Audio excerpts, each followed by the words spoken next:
you must make one real basic decision. If you think that you are fighting, giving your lives, as you saw many of your closest friends give their lives, only for the defense of Israel, for the 3 million Jews are in Israel, I'm telling you, and it may shock you, it's not worthwhile. And the understanding of the largest power in the world, that a small nation, no matter how small, should not be at the mercy of anybody that wants to bully us. ጎልዳ ሜይር እታ ሓጺናዊት ኣደ ቀንዴል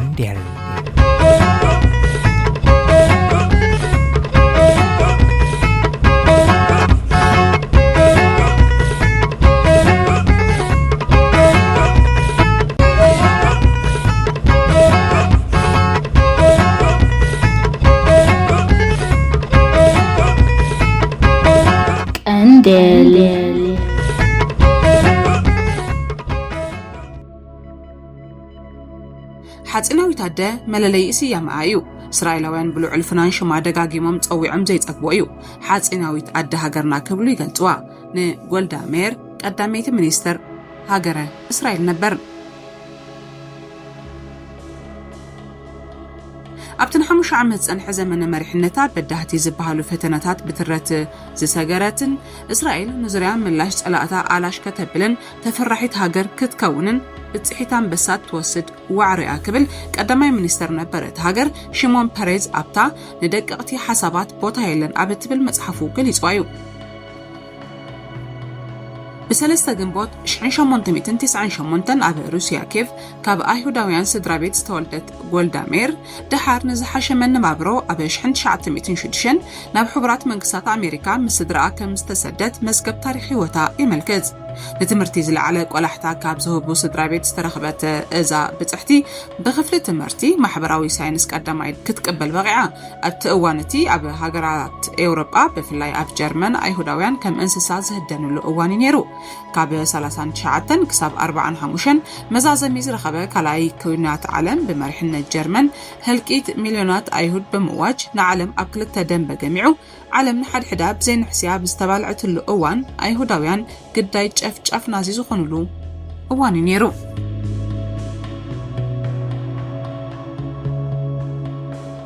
እቲ ግዜቲ እስራኤል ክትውለድ ኣበጊሱ ኣይሁዳውያን ነታ ናይ ተስፋ መሬት ክብሉን ዝጽውዕዋ እስራኤል ክምስርቱ ምንቅስቓስ ክጅምሩ ኣላዓዒሉ ኣብቲ እዋን ጎልዳ ሜይር ኣብ ምንቅስቓስ ማሕበር ሰራሕተኛታት ጽዮናውያን በመጠርናፍ ብቕዓታ ከተመስከር ክኢላ እያ ኣብቲ ማሕበር ካብ ተራ ኣባልነት ክሳብ መሪሕነት ብምንጣፍ ብኸም ቤን ጎሪዮን ዝኣመሰሉን ካልኦትን ብሉጻት መራሕቲ ሃገር ተመራጺት ክትከውን ኣኺልዋ እዩ ድሕሪ ምስረታ እስራኤል ሚኒስትር ሰራሕተኛታት እቲ ሃገር ኮይና ብቐዳማይ ሚኒስትር እቲ ሃገር ሌቪ ሾኮል ተመሲሳ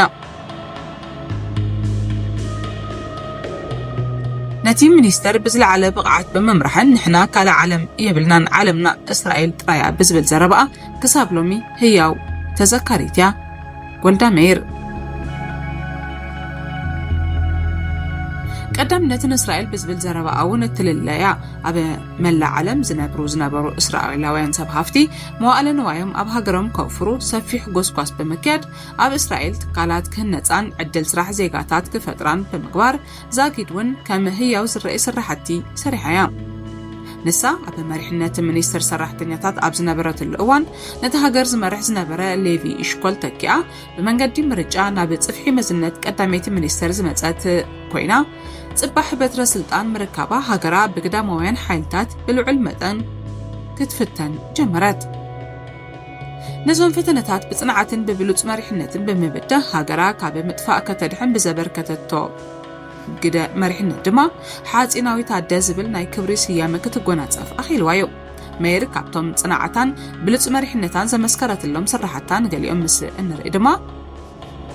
ፈተና መዓልታት ጸልማት ዮም ኩፕር ንረክብ እዚ ፈተና ተጠቃስን ጎልዳ ሜይር ዝተፈተነትሉን ብድሆ እዩ እዚ ፈተና ካብ ካቢኔ እስራኤል ብሕታዊ ተባዕ እስራኤላዊ ዝብል ስያመ ዝተቐበለትሉ ህሞት እውን እዩ እትዋን አበሽ 1973 ዝተፈጸመ እዩ እስራኤላውያን ቅዱስ ጾም ክብሉን ዝጽውዕዎ ጾም ዮም ኩፕር ኣብ ዝጾምሉ እዋን እዩ መላእ እስራኤል ኣብ ህድእ ዝበለ መንፈስ ጸጥታ ድማ ነይራ ኣብዚ ህሞት እዚ ሃገራት ግብፅን ሶርያን ኣብ ልዕሊ እስራኤል መጠነ ሰፊሕ ዝተባህለ ሃንደበታዊ ወራር ዝኸፈታ እትመጥቃዕቲ ሰፊሕን ድሕረት ደማዊ ውግእ 6 መዓልታት ዝተኻየደን ብምዃኑን እስራኤል ኣብ ፍጹም ምርግጋእ ዝነበረትሉን ብፍጹም ዘይተጸበየቶን ሃንደበታዊ ነይሩ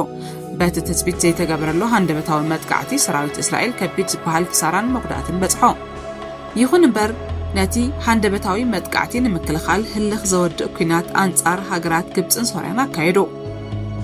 እቲ ውግእ ኣዝዩ ከቢድ ብምንባሩ ሰራዊት እስራኤል ሕጽረት ተተኳሲ ኣጋጢሞ ኣብ ከቢድ ጭንቀት ከኣቱ ተራእየ ቀዳመይቲ ሚኒስትር ጎልዳ ሜር ነቲ በቲ ኩነታት ዝተረበሸ መሪሕነት ተረጋጊኡ ክሓስብን ህጹጽ ፍታሕ ከናድን መምርሒ ብምውራድ ኩሉ እስራኤላዊ ንህላዊ ሃገሩ ደው ክብል ጸውዒት ኣቕሪባ ኣብቲ ግዜቲ ፕሬዚደንት ኣሜሪካ ሪቻርድ ኒክሰን ዝነበረ ሃገረይ ክትጠፍያ ካብ ታሪኻዊ ተሓታትነት ርእስኻ ነጻ ግበር እስራኤል ኣድሕን ዝብል ህጹጽ መልእኽቲ ሰዲዳ ከመጽኢቱ ድማ ህጹጽ ሓገዝ ኣጽዋር ውግእ ክትረክብ ካለት ብዲፕሎማሲያዊ ብቕዓታውነት ትልለያ ጎልዳ ሜር እቲ ውግእ ብዓወት ሃገራ ከም ዝዛዘም ብተደጋጋሚ ብምግላጽ ኣብ ዓውደ ውግኣት ኣብ ግንባር በኣካል ተረኺባ ሰራዊት ሃገራ ኣብነታዊ ታሪክ ክሰርሕን ንሃገሩ ክብር መስዋዕትነት ክኸፍልን ብልዑል ወነ ቀስቂሳ ጽንዕቲ ኣደ ዝብል ስያሜ ክብሪ ካብ ሰራዊት እስራኤል ተጎናጸፈት ከምቲ ዝበለቶ እቲ ውግእ ዋላኳ ከቢድ ዋጋ እንተተኸፈሎ ብዓወት እስራኤል ተዛዘሙ ብቕዓት መሪሕነት ሜር ድማ ብቕሉዕ ተራእየ سيف ፈጣሪ سيف حنا مفداي እቲ ኻልኣይን ዝያዳ ተዘካርን ፈተና ጎልዳ ሜር ድሕሪ ምዝዛም ካልኣይ ኩናት ዓለም ካብ ማሕበረሰብ ዓለም ተነጽሎ ገጢምዋ ዝነበረ ጀርመን ዳግማይ ስማነ ምሕዳስ ብኸቢድ ምሕጽንታ ዕድል ምድላው ተሻዓይ ጸወታ ኦሎምፒክ ዓለም ዝረኸበትሉ ግዜ ነይሩ እቲ ኣብ ከተማ ሙኒክ ዝካየድ ጸወታ ንኣትሌታት ዓለም ዘራኽብ ኮይኑ እስራኤል 11 ኣትሌታት ዘሳተፈትሉ እዋን ነይሩ እቲ ጸወታ ብጀመረሉ ካልኣይ መዓልቲ ኣትሌታት እስራኤል ኣብ ዝደቀስሉ መዕርፎ ኣጋይሽ ሆቴል ክልተ ክቕተሉን ከለዉ 9 ድማ ተጨውዮም ዝብል ዜና ንእስራኤልን ጀርመንን ብቐንዱ ንመላእ ዓለም ዘሰንበደ ዜና ካብ ናብን ተቓሊሐ ነዚ ተግባር ዝፈጸመ ጉጅለ ኣብ በረኻታት ሊብያን ሊባኖስን ስልጠና ዝወሰደ ኣብ 73 ዝተመስረተ ዓለም ብግብረ ሽበራዊ ዝመዝገበቶ ጉጅለ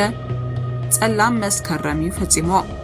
እዚ ቀንዲ ማእኸሉ ፍልስጤም ገይሩ ዝንቀሳቐስ ሓይሊ ብዝተዋደደ ኣገባብ ን11 ኣትሌታት እስራኤል ብምጭዋይ 240 እስራኤል ዝኣሰረቶም ኣባላቱ ክፍትሑ ሽዑ ጠሊቦም ነዚ ተግባር ዝተደናገጸት ዓለም ነቲ ጸወታ ኦሎምፒክ ንሓደ መዓልቲ ጥራይ ብምቁራጽ ክቕጽል ገበረት መብራቕ ጀርመን ምስቶም ጨወይቲ ብምልዛብ እቶም ብሂወት ዝተጨውዩ 9 ኣትሌታት እቲ ጉጅለ ክለቆም ጻዕርታት ኣካይዱ እስራኤል ብግዲኣ ምስ ግብረ ሽበራውያን ዝግበር ዝኾነ ይኹን ልዝብ የለን ብምባል ቁሉዕ ምላሽ ብመራሒታ ጎልዳ ሜር ሃበትሎ ጀርመን ነቶም ኣትሌታት ብወተሃደራዊ ስርሒት ንምፍታሕ ዝገበረቶ ፈተነታት ክሰምራ ይከኣለን እቶም ኣትሌታት ኩሎም ብግፍዒ ተቐትሉ በዚ ተግባር ዝተቆጠዐት ሜር ዓለም ሜዳልያ ንምሽላም ኣብ ጸወታ ኦሎምፒክ ኣብ ዘላትሉ እዋን ንሕና በይና ደው ኢልና ምህላውና ፈሊጥና ኣለና ኣብ ልዕሊ ጸላእትና ብዘይ ዝኾነ ይኹን ጥርጣረ ሴፍና ሴፍ ፈጣሪ ሴፍ ሕነ ምፍዳይ ክንመዝዝ ኢና ንጸላእትና ብ10 ዕጽፊ ክንጸልእ ተቐሲብና ኣለና ክትብል ተዛረበት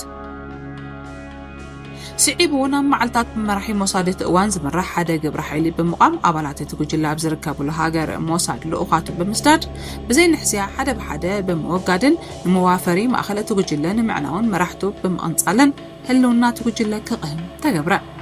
ነቲ ስርዒት ብላዕለዋይነት መሪሕነትን እትመርሕ ዝነበረት ሜር ብቕዓት መሪሕነታ ብግብሪ ዘርኣየት ሓጺናዊት ኣደ ንምዃን ኣርያ ጥራይ ዘይኮነስ ሽማ ኣብ ዝለዓለሉ ግዜ ብዙሓት ዝርዕዱላ ክትከውን ብቕዓት ነቲ ስርሒት ብላዕለዋይነት መሪሕነትን ትመርሕ ዝነበረት ሜር ብቕዓት መሪሕነታ ብግቡእ ዘርኣየት ሓጺናዊት ኣደ ንምዃን ኣርያ ጥራይ ዘይኮነስ ሽማ ኣብ ዝለዓለሉ ግዜ ብዙሓት ዝርዕዱላ ክትከውን ብቕዓት ንሃገረይ ዝከኣለኒ ክገብር መሪሕነት ቅብብል እዩ ዝበለት ጎልዳ ሜር መርኣያ ዲሞክራሲያውነታ ንሃገራን 5 ዓመት ጥራይ ብምምራሕ ኣብ ዝቕጽል መስርሕ ምርጫ ክትሳተፍ ብዙሓት እናተጸበይዋ ንሳ ግን ካብ ዝቕጽል ምርጫ ብፍቓዳ ንገዛ ርእሳ ኣግልለት ሜር ብኣማኻርነትን ካልኦት ምስጢራዊ ስራሓትን ብምስታፍ ንሃገራ ብምግልጋል እናሃለወት ኣብ መበል 80 ዓመታ ብሕማም መንሽሮ ካብዚ ዓለም ብሞት ተፈለየት ብሓጺሩ ታሪክ ዛ ቆራጽ ጎልዳ ሜር ወይ ድማ በቲ ሕላገት መለለያ ዝኾነ ሓጺናዊት ኣደ ብዝሰርሐቶ ጅግንነትን ዝሃበቶ መሪሕነትን ወትሩና ተዘከረት ትነብር ምህላዋ ብቐሊሉ ምዕዛብ ይከኣል ንሎሚ ብዛዕባ ጎልዳ ሜር ዝብልናዮ ትሕዝቶ ኣብዚ ዛዚምና ኣለና ኣብ ዝቕፅል ብኻልእ ትሕዝቶ መደብ ክሳብ ንራኸብ ሰናይ ቅነን ኩልና ሰላም ቀንዴር